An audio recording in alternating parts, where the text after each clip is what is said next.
One of these men was the pilot of the plane which caught a space capsule in midair. What is your name, please? My name is Gene Jones. My name is Gene Jones. My name is Gene Jones. Only one of these people is the real Captain Gene Jones. The other two are imposters and will try to fool this panel. Ollie Bergen, John Cameron Swayze, Kitty Carlisle, and Robert Q. Lewis on To Tell the Truth with your host, Bud Collier. Thank you very much. Thank you, and welcome once again to Tell the Truth, brought to you this week by Helene Curtis, makers of fine beauty products, Endon, dandruff treatment shampoo, and Tender Touch dry skin bath oil. It's a great pleasure to welcome back tonight both John Cameron Swayze. John, how are you? Fine, Bud, fine. Well, I'm fine at this stage of the game. I hope I can say the same at the end. I'm sure you will. And Robert Q. Lewis, another good old friend. Thank you, Bud. Good to see you. Joy to be with you again, Bob. John is sitting in for Don Amici, who is in Honolulu temporarily on business. And, of course, Bob is here with us in place of Tom, who is on the road at the moment with the new musical comedy, The Conquering Hero. Now, panel, will you please open your envelopes and take your first look at your affidavit cards and follow along, if you will, please, as I read. I, Captain Gene Jones, am a pilot in the United States Air Force. 2 weeks ago today, my group, which is part of the Air Force Research and Development Command, was assigned to catch in midair a 300-pound capsule dropped from a satellite in orbit. I was the pilot of the plane that made the catch. Signed, Gene Jones.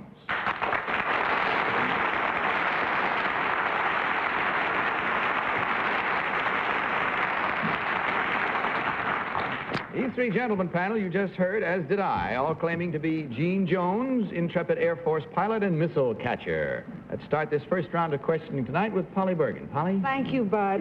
First of all, I knew right away when I didn't read about this that we would have it on the show. You see. Number one, exactly how did you catch the capsule? With what? In what way? What we call air recovery gear by hooking the parachute that holds the capsule. I see. Number two, how did you hook the parachute? With an airplane. Well, I know there was an airplane, but you mean just caught it on a wing, or what? How did you catch it, sir? I caught it on a hook. On a hook. Number three, what kind of cable did you use attached to the hook in order to carry a 300-pound capsule? Nylon cable. Nylon cable. Number one, is that true? That's true. Number two, how many members of the crew on your plane? There are 9. 9? Yes. I see. Where are you from, sir? Franklin, Tennessee. Oh, I'm from Knoxville. How are you all?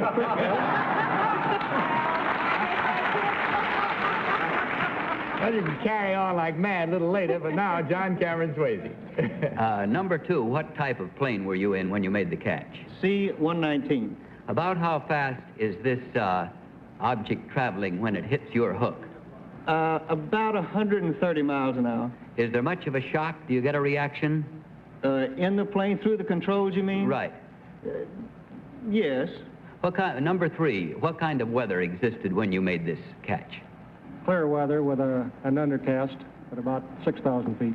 Number one, was this the first time this had been successfully done? No. When was the other successful attempt? Last August.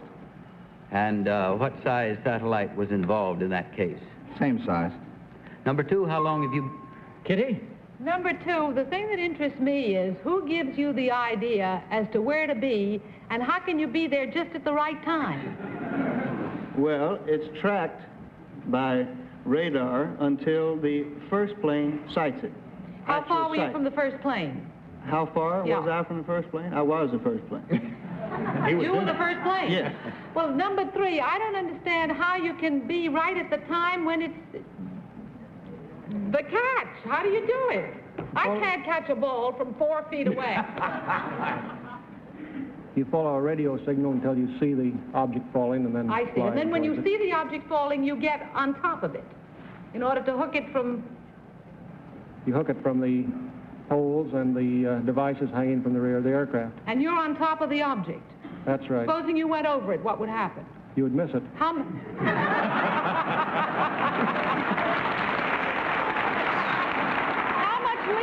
you have for missing it? About 4 to 8 feet. Bob? My Lord. Kitty mentioned other planes, number 3. How many other planes are involved in an attempt at a catch of this kind?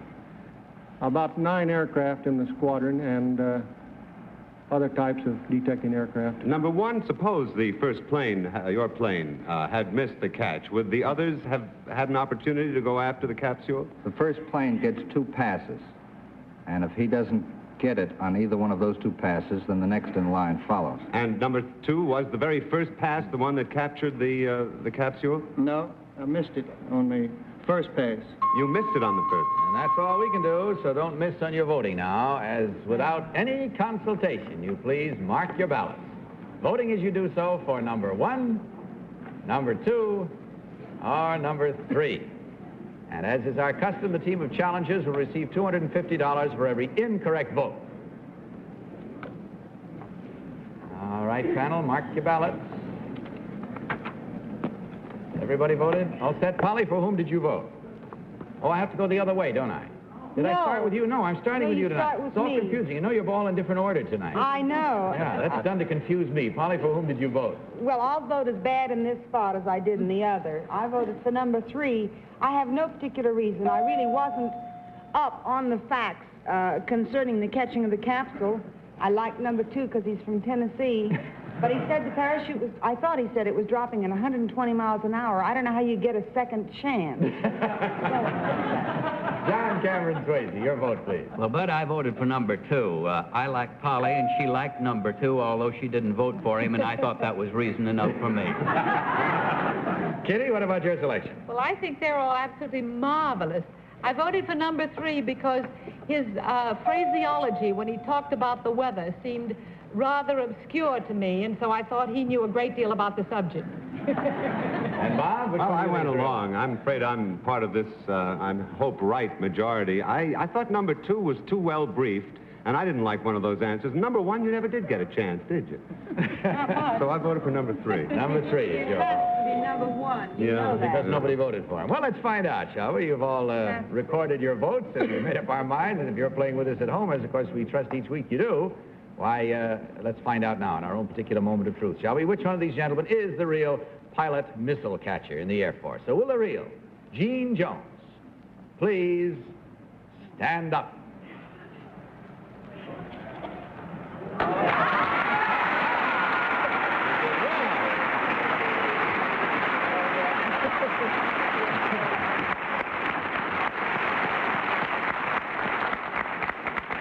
I say bravo, too. Thank you, sir. Thank you very much. We're proud to have you with us. You did well, panel, extremely well. Let's take a look at the others now and find out who they were, because they sure handled themselves well. Number 1, what is your real name and what do you really do? My real name is Sherwood Brooks. I'm in charge of public relations for the Quasha Lipton Company. We are consulting actuaries in Englewood Cliffs, New Jersey. Thank you very much, sir. Great pleasure to have you with us, too. Now, number 2, you got the other vote that was not for number 3. So what do you do, and what is your real name? My real name is William Rather. I am from Franklin, Tennessee. At the moment, I'm unemployed.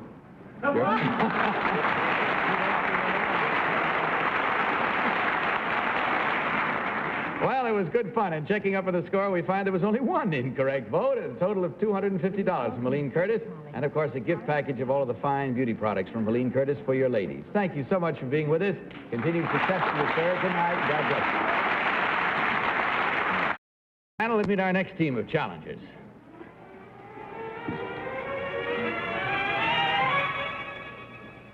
What is your name, please? My name is Sue Ellen Fulstone. My name is Sue Ellen Fulstone. My name is Sue Ellen Fulstone. Once again, panel, follow along with your card copies of this affidavit.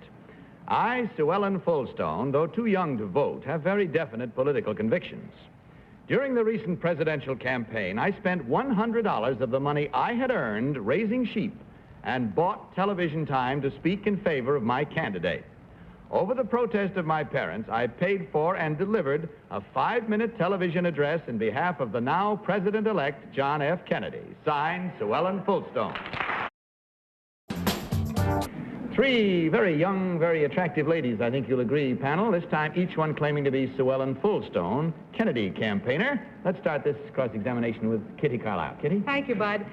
Number one, you obviously have very admirable ideas about, your political duties, and I don't want you to make a political speech here, but what was the outstanding quality in your choice that made you wanted to make this speech for Kennedy? Well, I thought that a lot of mistruths were being said about him, and I really feel that he could be a good leader for America, and we need a young leader. Number two, what was the outstanding quality that made you vote for him? Well, I liked his military record, and I think a young president would be very good. Number three, what was the outstanding quality that you felt? I think his most outstanding quality is his character. Number one, can you tell me what is a tag? No, I can't. Number two, you raise sheep. What is a tag? I don't know, I'm sorry. Robert Hughes. Was that a tick or a tag? I don't know either, girls. Sue Ellen, number one, may I ask, where are you from? Well, I was born in Gardnersville, Nevada, but I live in Colville, California. In Colville, California. And to what television station, number one, did you go to buy your time? KOLO. KOLO TV, and that is in? In Reno, Nevada. I see. Number two, may I ask where you're from, please? I'm from Gardnerville, California, but I live in Colville right now. I see. And to what television station did you go? KOLO. KOLO. Number three, would you tell me, please, when you went about buying this time on television, to whom did you go? To what person at the television? I called the television station. Yeah. And they got me in contact with the sales manager there. Weren't they a little shocked by all this, number three? Yeah, they sounded a little shocked. Polly. Number three, I think you're still young enough. This won't be too shocking a question. How old are you? I'm 13. 13. Number two, how old are you? I'm 13. And number one? Well, I'm 12. Papers made a mistake. Oh, I see. Number two, correct them while you're young, honey.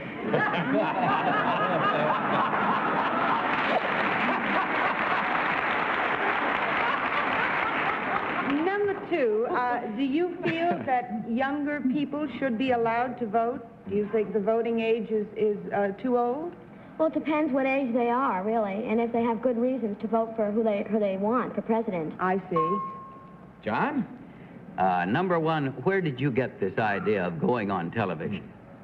Well, I had been thinking about it for a long time. I listened to all the debates, and, Just popped into your mind. Well, I had been thinking about it, and I thought that it would be a good idea, and it could help them. Well, let me switch subjects for a moment. When do you shear sheep?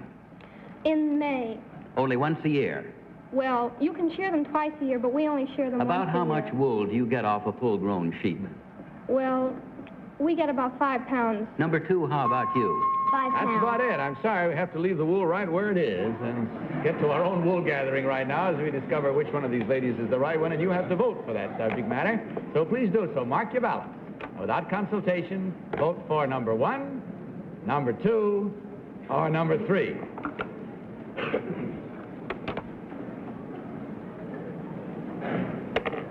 Everybody voted? All right, Polly, for whom this time? I voted for number one. I had a hunch that it was number three until number one was very much put out at the fact they had lied about her age. And I feel that either it would be rather strange that she would change the age, or else she's so proud of the fact that she did what she did, and I think she should be, that she sort of gave it away a little bit. Okay, John Cameron Swayze, your vote. I voted for number one also, Bud. I liked the age as Polly did, and I also liked her reply as to why she chose Kennedy. I was very interested in that. They were all good, by the way, but I think they were. Kitty? I voted for number one. I think it might be number three, but number one, I had nothing to do with the age. Every time number one was asked a question, she started to make a speech. And this is the girl that made the speech on television. And Robert Q., which one did you think? I think the fact that Polly usually sits here had something to do with my vote. I voted for number two, and simply because it looked too darn right for number one. And I know you fellas on this show, and that's the only reason I can give. I can see number two going up there, though, and getting excited about that. Well, there you have it. Now, devious or not, that's the way we feel about it, and see whether we feel right or wrong as we discover which one of these three young misses is the real Kennedy campaigner in the recent presidential campaign. So will the real Sue Ellen Fulstone please stand up?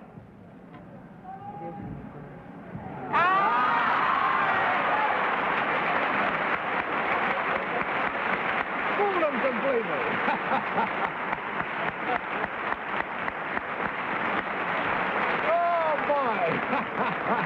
Really thought it was number 3. Just the age. Thank you. Yes, Bob. But may I ask something, Sue Ellen? Tell me, darling, how many pounds of wool do you get from a shorn sheep? About 5 Oh, pounds. you do? Okay. Oh, boy. Well, let's find out about the other two. Now, number one, you got the most votes. What is your real name and what do you do? My name is Melissa Walsh, and I'm a student at the Lycée Français of New York. Bless you. And number two, your real name and what you do? My name is Mary Schachtel, and I'm a student at Miss Hewitt's classes in New York. And the bright one on the wall. All right, girls, in checking up on the voting here, you're going to find that you can go out and take time in the next presidential campaign if you want to and be well paid back for the other one because nobody guessed you. That's 4 incorrect votes at $250 each for a grand total of $1,000 from Helene Curtis. And, of course, the gift package of all the Helene Curtis fine beauty products. Thank you so much, young lady. Stay as bright and perky as you are. God bless you. Good night. Thank you. And let's meet our third team of challengers.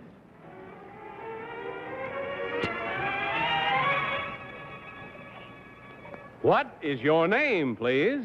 My name is Father Stephen D. King. My name is Father Stephen D. King. My name is Father Stephen D. King. Again, follow along, if you will, with your affidavit cards as I read from mine. I, Father Stephen D. King, am a parish priest in the town of Leeds, North Dakota. While I am responsible for the souls of my parishioners, I am also responsible for their safety. As the head of a 30-man organization, I am chief of the town fire department. Signed, Father Stephen D. King.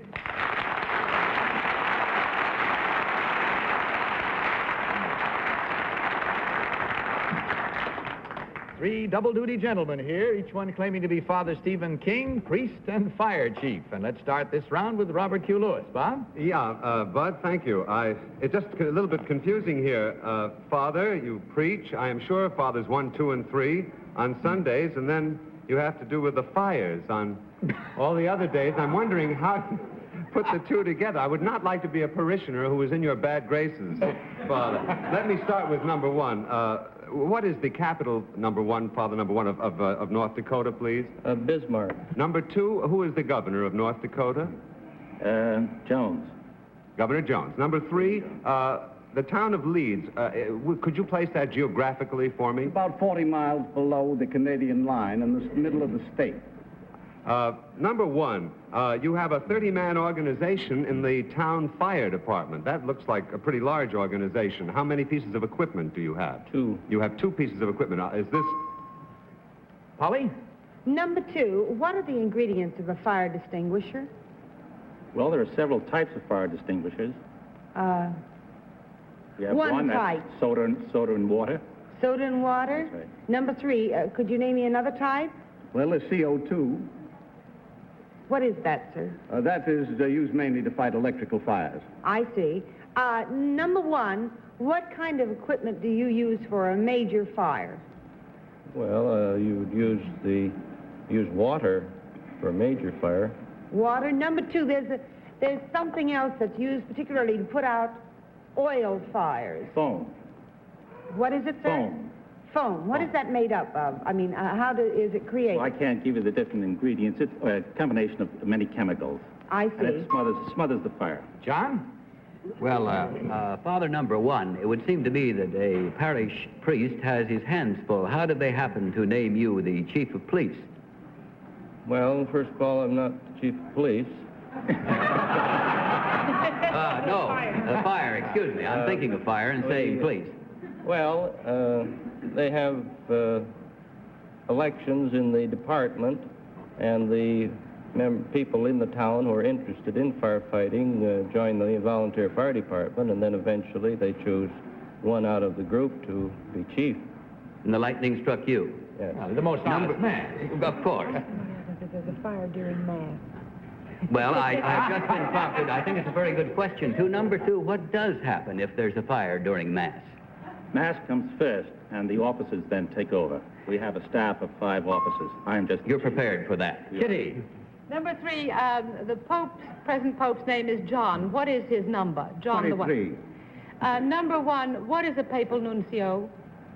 Well, he would be one who would represent the Pope in a given district or a given country. Number 2, what would you consider the greatest fire hazard in the home? The kitchen, the stove. Number 3, would you say that's true? Somewhat. Refuse, mainly. Refuse. Yeah, not disposed of. Number 1, what would you consider the greatest hazard in the home for fires? Very often it's improper wiring. Number 3, how can the public help to fight forest fires, for instance? By being careful about where they throw their lighted cigarettes and stamping out fires and I guess so that's forth it. at their picnics. That's all the time we'll have for now. I'd like to go on with this further, especially since these are apparently, according to Polly, very special fires, since they're all quite distinguished. But in any event, it's time to vote. So would you kindly mark your ballots and vote for number 1, I just got it, and I'm sorry. number 2, What? or What number did he say? 3. What did he say? I didn't get it yet. Okay. You're lucky. All right. I'm Polly, gonna- for whom did you wait, vote wait, this wait, time? wait, wait, All right, hurry up. Hurry up, All right, Kitty. I got We it. can't stand around waiting while you make up your mind. I know. Polly, for whom did you vote? I voted for number 3, though. I don't know whether fathers are allowed to wear red neckties. But if they are, it looks stunning on you, sir. John Cameron, which one do you think is the real one? Bud, I voted for number 1, and it was just an overall impression, quite frankly. Kitty? I agree. I voted for number 1. His answer about the papal nuncio was correct, and I think it's number 1. And Bob? Well, I voted for number 1 because I think he can save all kinds of souls, either burning or normal. Okay, let's find out, shall we? Which one of these gentlemen is the real priest fire chief? So will the real Father Stephen D. King please stand up? Not again.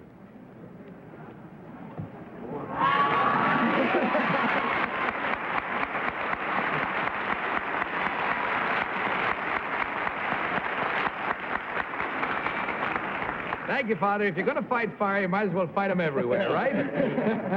Number 2, your real name and what you really do, please. David J. Long, Scarsdale, New York. I'm a real estate appraiser. Thank you, sir. And number 3, same question. What do you do and what is your real name? Dick Granahan. I'm the sales representative for George A. Hormel and Company, hams and bacon. Thank you, sir.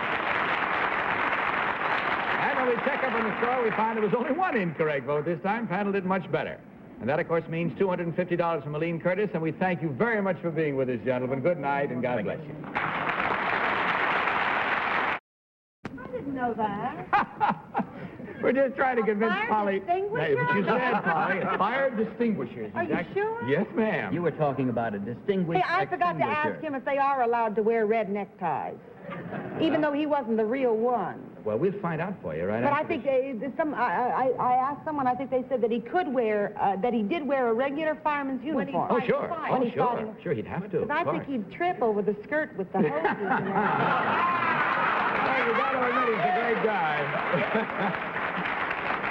And from now on, he will be the most distinguished firefighter in this country, believe me. Well, I guess that's about all we have time for tonight, but it has been a lot of fun. And John, again, welcome back. And Bob, Thank to you, you. it's always a joy having you Thank here you, with us. Bud. Hope you had fun with us, too. Good night, panel. Good night, Bye, Bud. Bud. Bud Collier saying good night to Aline Curtis and reminding you to tell the truth. Good night, everybody.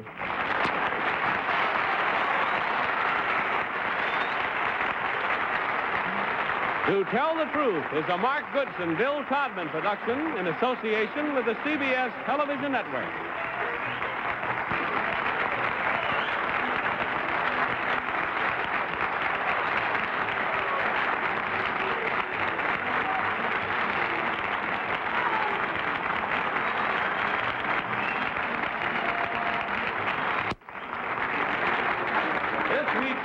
has been brought to you by Helene Curtis.